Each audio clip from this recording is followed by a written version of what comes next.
Bonjour à tous et bienvenue dans cette nouvelle vidéo. Aujourd'hui, nouveau tuto Luminar Neo. On va regarder comment on peut ajouter des papillons dans une photo. Mais avant ça, sachez qu'il y a une grosse promo en ce moment sur le site de Luminar Neo. Luminar Neo, ils fêtent leurs 2 ans.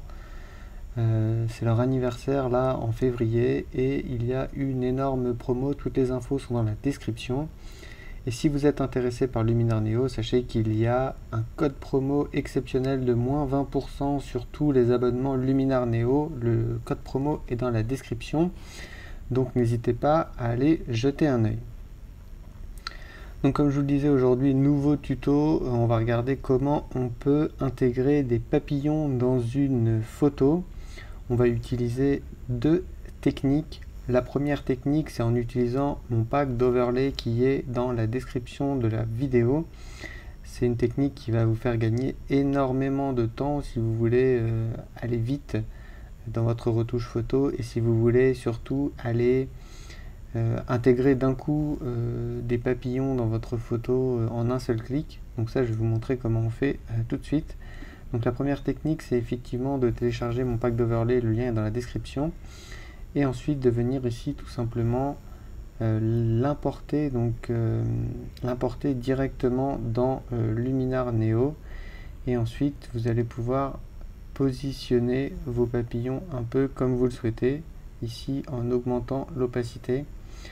Donc là c'est un pack où il y a à la fois des papillons qui sont nets et à la fois des papillons qui sont flous pour pouvoir les intégrer directement dans votre photo. Donc là on voit qu'on n'est pas sur la netteté est sur l'enfant qui est ici et on a du flou d'arrière-plan ici en haut de notre photo, et donc l'idée ici ça va être de venir de rajouter les papillons et on voit que ça s'intègre parfaitement naturellement à notre photo. Donc ça c'est vraiment top, on n'y voit que du feu. Donc ça c'est la première méthode qui est, comme vous pouvez le voir, extrêmement rapide. Mais sinon, il y a aussi une deuxième méthode, je vous mettrai le lien dans la description, c'est de faire ça manuellement. Donc ici, je vous mettrai le lien dans la description où vous allez pouvoir télécharger directement des papillons de manière individuelle. Et là, il va falloir travailler un peu plus vos overlays. Donc là, j'ai cliqué sur le premier overlay qui est disponible. Et la première chose qu'on voit déjà, c'est qu'on va pouvoir le recadrer, le transformer comme on le souhaite. Ça, c'est la première chose. Aussi, la deuxième chose, c'est qu'ici, dans les propriétés du masque, vous allez pouvoir régler l'opacité. Donc ici, il faut bien mettre l'opacité à 100. Et ensuite, vous allez pouvoir gérer un certain nombre de choses. Donc là, par exemple, vous allez pouvoir le retourner de manière horizontale ou de manière verticale. Ça c'est la première chose. Ensuite vous allez pouvoir donc gérer le dimensionnement de votre overlay de plusieurs manières. Donc là en étant sur le coin, sur un des coins, vous allez pouvoir modifier la dimension de votre overlay en gardant les proportions. Mais par contre si vous utilisez les flèches en haut, vous allez modifier la hauteur sans garder les proportions.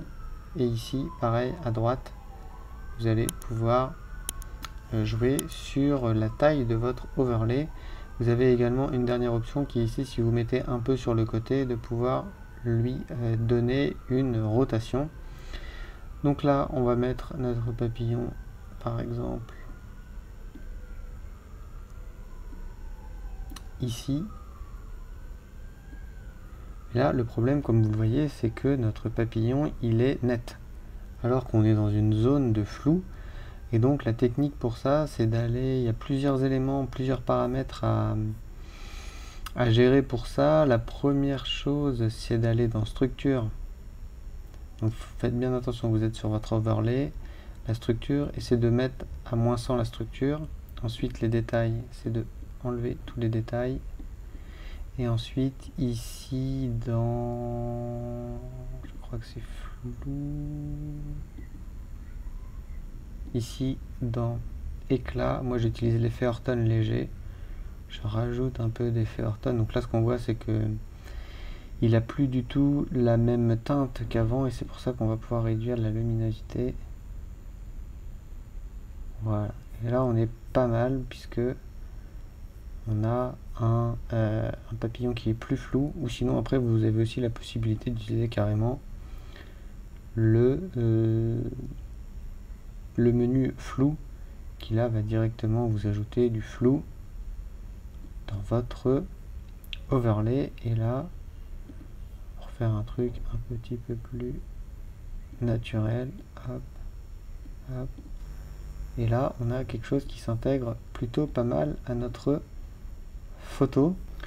Donc ensuite, si vous voulez retoucher la colorimétrie de votre photo, le problème c'est que vous n'allez pas pouvoir retoucher à la fois la photo et à la fois le papillon qui est ici. Donc pour ça, on va utiliser la technique du masque gris. Donc vous allez importer une image grise dans votre photo. Vous allez faire ici remplir. Vous allez mettre ici l'opacité à 100 et vous allez faire superposer. Ensuite, vous allez pouvoir appliquer par exemple une lutte dans ambiance. Pareil, je vous mets le lien dans la description pour avoir une lutte. Et là, dans mes luttes personnalisées, lutte offerte.